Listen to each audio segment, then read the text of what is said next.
Hello and welcome to Game On Postgame from Hersheypark Stadium in Hershey in the PIAA Class 3A Championship.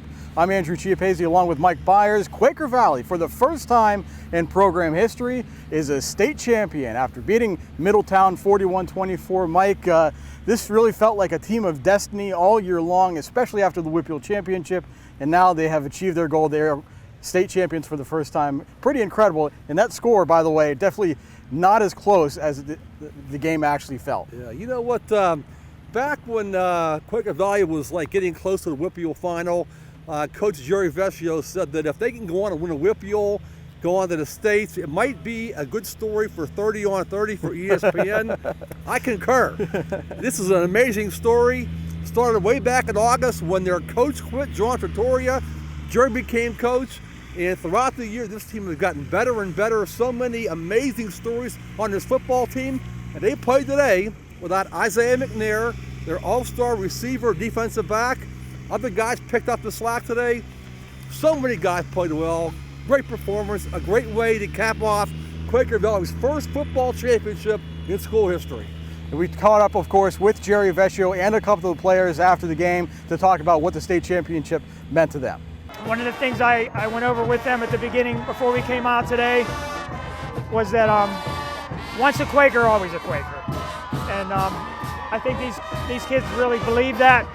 I talked to them about a letter that I got from a guy that's been out of the high school for 50 years. He was a member of our football team in 1967. And I use that as a reference point to talk to these kids about a tradition and about how 50 years from now, they'll remember this just like it was yesterday. We did it, you know, and we're the best. We accomplished it. We played as long as we could, and we won as much as we could. So, you know, it's just something that I'm very thankful to have for the rest of my life. And with all these people, there's no better group of people, and there's no better people that I'd rather have this with. So, I think, you know, we finally got one for football, and I think that means a whole lot to the school and everyone who's really played at Quaker Valley. But most importantly, I think it means something for like our town. Like, you know, kids didn't really want to come out for football, but now they see us doing what we're doing and just finishing and winning a state championship. I think we're sort of changing the culture at Quaker Valley, and you know, football is just up there with all the other sports too. We came out strong. I said that first drive, whenever JT broke that long one, we looked good, and then we gave up that special teams touchdown. I mean, that stuff's going to happen, but we stay composed, and guys made plays. Andrew Seymour got a pick six. He's a defensive end. Every time you can get that, you know you're in good shape, and we played great up front. All the credit for our defense. Not all of it, but our D-line has done an awesome job over here, and they've carried our defense. They're just tenacious. They're the best defense in the state. I don't care what the statistics say, they are the best defense in the state. What makes that defense so good? Front four guys. There's no doubt about it. It's the four down men. Jacob Kalesser, J.P. Pasica. The two ends are dynamite. Oliver Funk and Andrew Seymour, those guys are nails. And when they go, those four linebackers behind them go, and it starts right there. And they make that defense.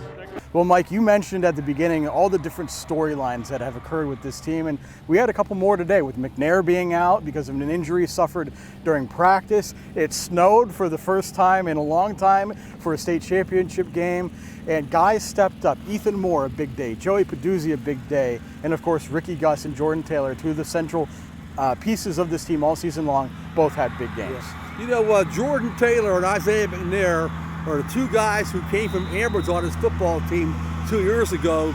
And, of course, Isaiah didn't play today because of a back injury, but Jordan Taylor, his good buddy, had a great game today.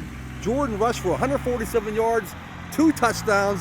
In the first quarter, he had runs of 17 yards, 12 yards, 34 yards, a touchdown run, had a 35-yarder for a score later in the game. Great game. Ethan Moore had a great game. Ricky Gus had a great game. The defense had a great game. The defense scored a touchdown today. You know what? This has just been a great season for these guys. Congrats to them. And AJ, these are really good guys. I've enjoyed covering this team this year.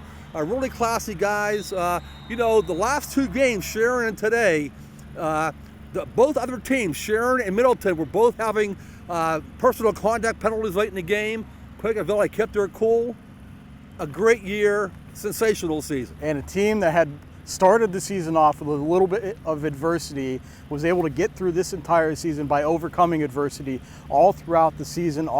Games in championship game, a 2-0 Whitfield championship game, that's adversity. Right. And today they overcame a big injury and they were able to put a Middletown team that had never experienced any adversity this season on its heels. And really, I think that was a big difference. Quaker Valley was used to playing in tough environments, and that really helped them win their first championship. Yeah, and AJ, just to say this here, Middletown was 14-0 coming into this game. They got beat pretty handily, like you said. The game wasn't as close as 41-24 suggests. And last year, of course, Middletown was 14-0. They played Beaver Falls and got handled pretty handily also. So back-to-back championship teams from 3A from the Beaver County Times coverage area. Well, it definitely looks like the Beaver Valley Conference is not only one of the best conferences in the WPL, but one of the best in the state. Yes. Quaker Valley defeats Middletown 41-24 to win its first state championship. For more coverage from us here in Hershey, you can catch us at timesonline.com.